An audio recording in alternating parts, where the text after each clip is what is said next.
নমস্কার, দেখছেন talk to Bangla. আমি অভিষেক রয়েছে আপনাদের সাথে। এই মুহূর্তে যে খবর নিয়ে উপস্থিত হয়েছে, ইলেকশন কমিশন এবং এসআইআর সামগ্রিক পদ্ধতি, সেটাকে নিয়ে সুপ্রিম কোর্টের রায় আজকে সামনে এসেছে এবং সেই রায়টা অবশ্যই এই মুহূর্তে যে জায়গাটায় প্রশ্ন তুলছে, এবার থেকে কি সম্পূর্ণ দেশের যা ভোট হবে সেটা সম্পূর্ণ বিজেপির কথায় নির্ধারিত হবে?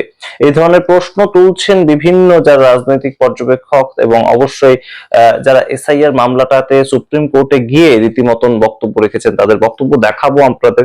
এবং অবশ্যই এই মুহূর্তে সামগ্রিক প্রেক্ষিতটা যখন এসআইআর নিয়ে, যখন এনআরসি নিয়ে, যে এসআইআর এর নাম করে এনআরসি করতে চাইছে বিজেপি, যখন নাগরিকত্ব নিয়ে, তখন অবশ্যই সুপ্রিম কোর্টের রায়টার দিকে সমস্ত বিরোধীরা কিন্তু তাকিয়েছিল এবং সমস্ত বিরোধীরা প্রথম থেকে যেটা অভিযোগ করেছিল যে একদম এই এসআইআর এর মাধ্যমে তারা ভোট খুঁজে খুঁজে, অর্থাৎ ভোট খুঁজে খুঁজে, বিরোধীদের ভোট খুঁজে খুঁজে তারা বাদ দিচ্ছে। এসআইআর এর নাম করে একদম ইলেকশন কমিশন বিজেপির এজেন্ট হয়ে কাজ করছে। তো সেই সমস্ত বিরোধী দলের যে কথা, সেটাকে ধূলিসাৎ করে দিল সুপ্রিম কোর্ট। অবশ্যই এই মুহূর্ত থেকে কিন্তু একটা প্রশ্ন এই জায়গায় উঠেই আসছে যে পরবর্তীতে যখন এসআইআর হবে বিভিন্ন রাজ্যের ক্ষেত্রে, সেই সময় এসআইআর এর ক্ষেত্রে ইলেকশন কমিশন সম্পূর্ণ ফ্রি হ্যান্ড পেয়ে গেল কিন্তু সুপ্রিম রায়। সম্পূর্ণটা বিস্তারিত বলবো আপনাদের সামনে। তার আগে অবশ্যই টক টু বাংলা ইউটিউব চ্যানেলকে সাবস্ক্রাইব করুন, এই ভিডিও দেখুন শেষ অবধি স্কিপ না করে। আপনাদের জানাই এই মুহূর্তে ইলেকশন কমিশন তাদের অধিকার প্রয়োগ করছে এসআইআর করে, এবং সেটা সাংবিধানিক অধিকার, এটা বলছে সুপ্রিম কোর্ট। এবং সুপ্রিম কোর্টের পক্ষ থেকে chief justice of India justice Surya Kant, তার বেঞ্চ থেকে এই রায়টা এসেছে। এই রায়টা আসার কথা ছিল গত 29শে জানুয়ারি, কিন্তু 29শে জানুয়ারি রায়টাকে সংরক্ষিত করে রেখে দেওয়া হয়েছিল এবং সমস্ত কটা রাজ্যের ভোট মিটে যাওয়ার পরবর্তীতে এই রায়টা 27শে মে সুপ্রিম কোর্ট থেকে উঠে আসছে, যেখানে একদম সরাসরি বলা হচ্ছে যে ইলেকশন কমিশন অফ ইন্ডিয়া তাদের সাংবিধানিক অধিকারের জায়গা থেকে এসআইআর প্রক্রিয়াটা সম্পূর্ণভাবে সংগঠিত করছে এবং তাতে কোনো ধরনের কোনো বাধা নিষেধ তো নেই বটেই, এবং তারা সম্পূর্ণ ভ্যালিড কাজ করছে। তো এই জায়গাটাতে কিন্তু বিরোধীরা বড়সড় একটা ধাক্কা খেলো। তার কারণ তাদের অভিযোগ ছিল যে বিরোধীদের ভোট খুঁজে খুঁজে, বিরোধীদের ভোট বলতে অ্যান্টি বিজেপি ভোটগুলো, সেই ভোটগুলোকে খুঁজে খুঁজে একদম ইলেকশন কমিশন অফ ইন্ডিয়া তারা ডিলিট করছে এসআইআর এর নাম করে। এই অভিযোগটা কিন্তু সম্পূর্ণ আজকের দিনে দাঁড়িয়ে ভিত্তিহীন হয়ে গেল। এবং আপনাদেরকে জানাই এই মুহূর্তে সম্পূর্ণ সাংবিধানিক অধিকার নিয়ে কাজ করছে ইলেকশন কমিশন অফ ইন্ডিয়া। তাদের যে ভ্যালিডিটিটা দিল, তাদের যে ফ্রি হ্যান্ড দিল সুপ্রিম কোর্ট, সেটা কিন্তু অবশ্যই গুরুত্বপূর্ণ এবং অবশ্যই তাৎপর্যপূর্ণ যে বক্তব্যটা উঠে এসেছে সুপ্রিম কোর্ট থেকে।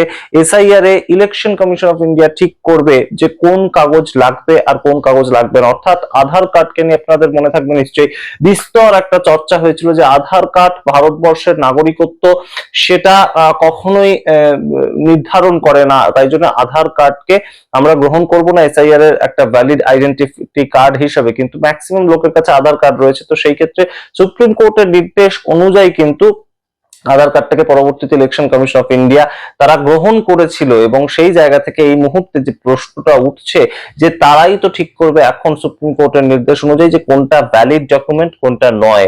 অর্থাৎ এই মুহূর্তে একদম পরবর্তীতে বলা হয়েছে যে এসআইআর সম্পূর্ণ প্রক্রিয়া যাদের নাম বাদ যাবে তারা কোথায় গিয়ে অ্যাপ্লাই করবেন, কোথায় গিয়ে অ্যাপিল করবেন, তাদের নাম যাতে আবারও রি এন্টার করা হয় ভোটার লিস্টে, তারা অ্যাপ্লাই করবেন গৃহ মন্ত্রণালয়ের কাছে। মন্ত্রণালয়টা কার? সরকারের, এবং সরকারটা কাদের চলছে? ভারতীয় জনতা পার্টির। এবং সেখান থেকেই যোগেন্দ্র যাদব আপনারা জানেন সোশ্যাল অ্যাক্টিভিস্ট, এবং তিনি প্রায় 25 বছর ধরে ভারতবর্ষের যে রাজনীতি তার সঙ্গে ওতপ্রোতভাবে যুক্ত একজন সোশ্যাল অ্যাক্টিভিস্ট হিসেবেই। তো সেই যোগেন্দ্র যাদব তিনি কিন্তু সুপ্রিম কোর্টেও গিয়েছেন। এই এসআইআর মামলার অন্যতম একজন পার্টি ছিলেন নিজে যোগেন্দ্র যাদব। তিনি বিহার নির্বাচন, তার আগে যে এসআইআরটা হয়েছিল সেই সময় থেকে এটা বিরোধিতা করেছিলেন।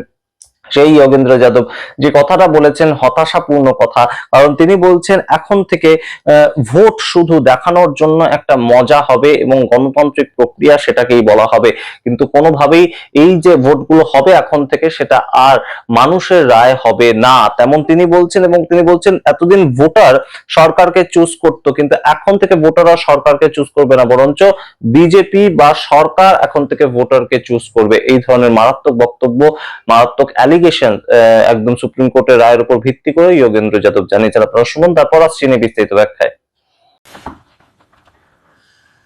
गलत खबर सुनी है आपने।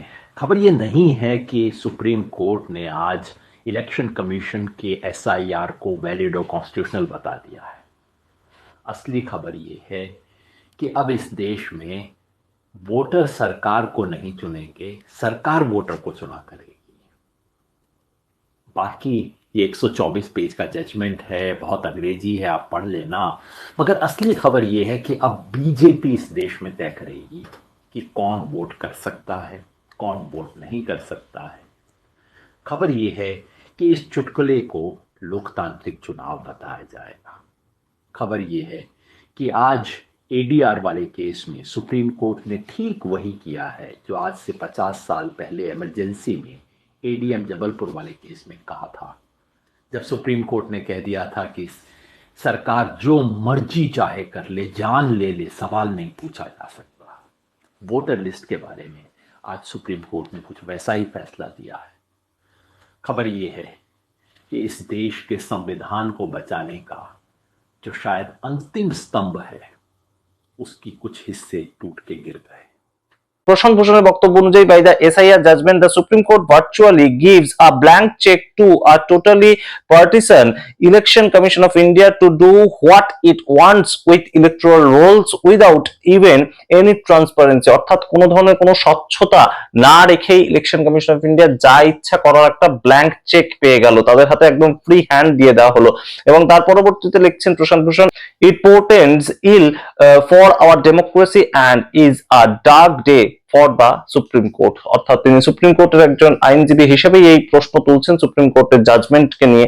এবং অবশ্যই এই মুহূর্তে সামগ্রিকভাবে বিরোধীরাও কিন্তু একইভাবে একটা ধাক্কা খেয়েছে। কারণ আপনাদের মনে থাকবে 4 ফেব্রুয়ারি দিনটা ছিল এবং তৎকালীন মুখ্যমন্ত্রী পশ্চিমবঙ্গের তরফ থেকে মমতা বন্দ্যোপাধ্যায় তিনি গিয়েছিলেন সুপ্রিম কোর্টে এবং তার যাওয়াটা একটা আলাদা কিন্তু জায়গা গ্রহণ করেছিল।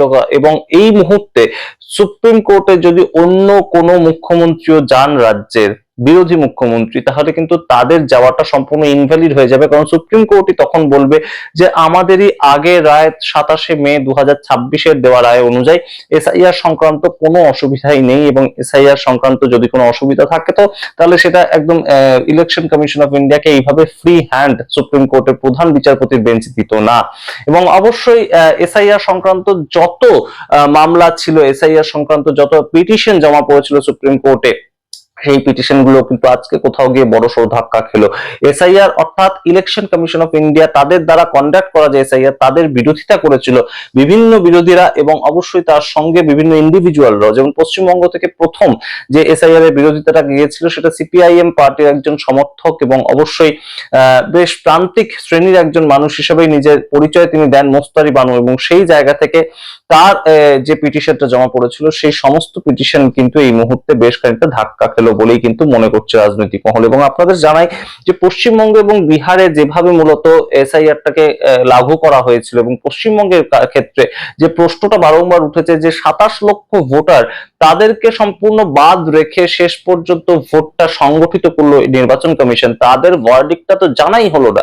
এবং এই 27 লক্ষ ভোটারের কিন্তু 2002 এর যে এসআইআর, সেই 2002 এর এসআইআর এ তাদের পরিবারের কারোর না কারোর যোগসূত্র ছিল, তাই জন্যই তাদের নামটা প্রাথমিকভাবে ভোটার লিস্টে এসেছিল। কিন্তু তারপর তাদের কাছে নোটিশ যায় এবং তারা আর এই ভোটে ভোট দিতে পারলো না এবং তাদের ভার্ডিক্টটা ছাড়াই কিন্তু একদম সরাসরি ভোট হয়ে গেল। তো সেই জায়গাটা অবশ্যই কিন্তু একটা প্রশ্ন চিহ্নের মুখে উঠছে যে ইলেকশন কমিশন অফ ইন্ডিয়া তাদের এখন যে একদম ফ্রি হ্যান্ডটা পেল, তাদের মাধ্যমে তো একদম সরাসরি পরবর্তী যে রাজ্যগুলোতে এসআইআর করবে ভোটের আগে, সেগুলো তো একদম সরাসরি তারা একদম পক্ষপাত তুষ্ট আচরণ করতে পারে, যেমন অভিযোগ করেন বিরোধীরা। সেই জায়গাটা একদম গুরুত্বপূর্ণভাবে কিন্তু উঠে আসছে। তবে অবশ্যই সুপ্রিম কোর্ট যেটা বলেছে, এসআইআর কখনোই নাগরিকত্ব কিন্তু নির্ধারণ করে না এবং একদম এসআইআর এর মাধ্যমে ইলেকশন কমিশন অফ ইন্ডিয়া তারা নাগরিকত্বের যে সংজ্ঞাটা সেটাকেও মাপছেন না। তারা এইটা ঠিক করছেন যে কে ভোট দিতে পারবেন, কে ভোট দিতে পারবেন না। সমস্তটা বিস্তারিত রাখলাম আপনাদের সামনে। আপনারা আপনাদের মতামত কমেন্ট বক্সে কমেন্ট করুন। দেখতে থাকুন টক টু বাংলা। অবশ্যই টক টু বাংলা ইউটিউব চ্যানেলকে সাবস্ক্রাইব করতে ভুলবেন না। ধন্যবাদ।